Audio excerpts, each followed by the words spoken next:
बात्या Montha स्थलभाग छुईबा परे गजपति जिले में तांडव रचिछि। लगाण वर्षा और पवन प्रभाव रे घरर कांथ भुशुड़िबा सहित घरर चाल छपर मध्य उड़ी जाइछि।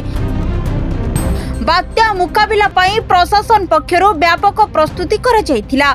जिला प्रशासन पक्षरु समस्त को सजग रहिबा पाई निर्देश दिया जायथिला। रातिरे सोईथिबा बेले लोकंको घरर कांथ पड़िजिबा सहित काशीनगर ब्लॉक रे पहाड़रू अतड़ा खसीथिबार दृश्य देखिबाको मिलिथिला। मंगलवार संध्यारे उदयगिरी ब्लॉक अनोखा ग्राम पंचायत रे रास्ता कड़ पहाड़रू विराटकाय पत्थर खसी पड़िथिला। फलरे बड़का रास्ता अवरोध हेबा सहित यातायात ठप हो जायथिला।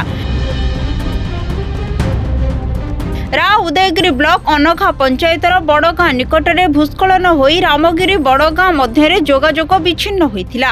रास्ता अवरोध हटाइबा पई प्रशासन पक्षरु ओड्राफ टीम दमकल बाहिनी रास्ता निर्माण विभाग नोडाल ऑफिसर पहुंची स्थिति को जांच करथिले। विराटकाय पत्थर पड़िजिबा हेतु पत्थर ब्लास्टिंग करिवार आवश्यक रहिछि। तेनु वर्षा कमिले बुधवार बा आज पत्थर ब्लास्टिंग कराजिबा पई प्रशासन पक्षरु निष्पत्ति निया जायछि। गजपति जिला प्रशासन पक्षरु बात्या आश्रयस्थली गृह एवं स्कूल गृह को बात्या आश्रयस्थली खोल जाइछि। जिले में 127 बात्या आश्रयस्थली रे 10,420 जन को स्थानांतर करा जाई सुरक्षार सह रखिबा सहित खाइबा पई रंधा खाद्य प्रशासन पक्षरु जोगाई दिया जाइछि। 184 गर्भवती महिला को सुरक्षित स्थान को स्थानांतरित करा जाइथिला। एही कार्य पई जिलार 7टी ब्लॉक रो 7टी नोडाल ऑफिसर नियुक्ति थिबा बेले बात्या आशंका थिबा अंचल रे गाँ गाँ जाई डाकबाजी यंत्र साहाय्य सचेतन करने सह लोकों को डाकी डाकी बन्या आश्रय स्थल को आनिबा पाई उद्यम करा जायथिला। किंतु एबे कंटिन्यूअस वर्षा होची। आपण जानि छंती डिफरेंट ब्लॉक्स रे हमर माने कोटी कोटी गच पड़ी जाइछि आ कोटी हमर रोड ब्लॉकेड हेछि।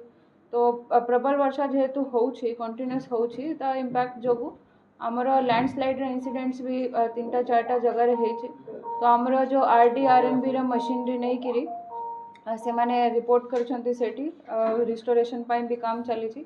और गच पड़ार इंसिडेंट जहाँ भी हेछि हमर फायर टीम क्विकली रिस्पोंड करछंती। से सब साइड भी हमर क्लियर हे जाइछि। एबे पर्यंत मु आपन को एटा भी जणाइबा को चाहेबी जो माने हमर वल्नरेबल लोक थिले जोठी कि लैंडस्लाइड रे प्रोबेबिलिटी होउथिला हमें से मान को शिफ्ट करिछु। कच्चा घर वाला हमर जो लोक थिले से मान को भी हमें शिफ्ट कर दैछु।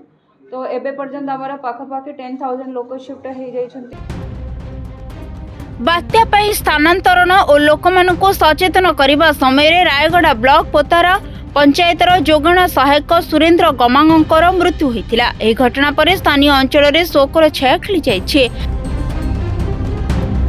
बात्या मोन्थारे जोगाण सहायक सुरेंद्र गमांग 26 तारिख बात्या मुकाबिला कार्य नियोजित थिले।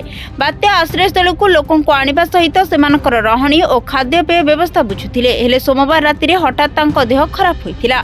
से असुस्थ होई पड़िथिले। पर मेडिकल ले चिकित्साधीन अवस्था रे तांकर मृत्यु होइछि। एथिपई जिला प्रशासन पक्षरु सरकार को अवगत करा जाइछि। जहा नियम अनुसार सरकार निष्पत्ति नेबे बोली जिलापाल सूचना दैछन्ति। रायगड़ा रे से काम करुथिले पत्तर जीपी रे सुरेंद्र गमांग तांकर ना अछि 33 इयर्स ओल्ड से थिले।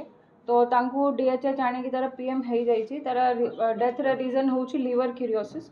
आमे एसआरसी ऑफिस संगे कॉन्ट्रैक्ट रे अछु। तो से माने हमको डिटेल रिपोर्ट पठाइबा पई कहिसंती। मु भी मोर रिकमेंडेशन सेठी देबी कि रूल्स हिसाब रे जहाँ भी नेक्स्ट ऑफ किन को जदी किछि कंपनसेशन की किछि अछि रूल्स हिसाब रे तो से माने सेटा को कंसीडर करिबो।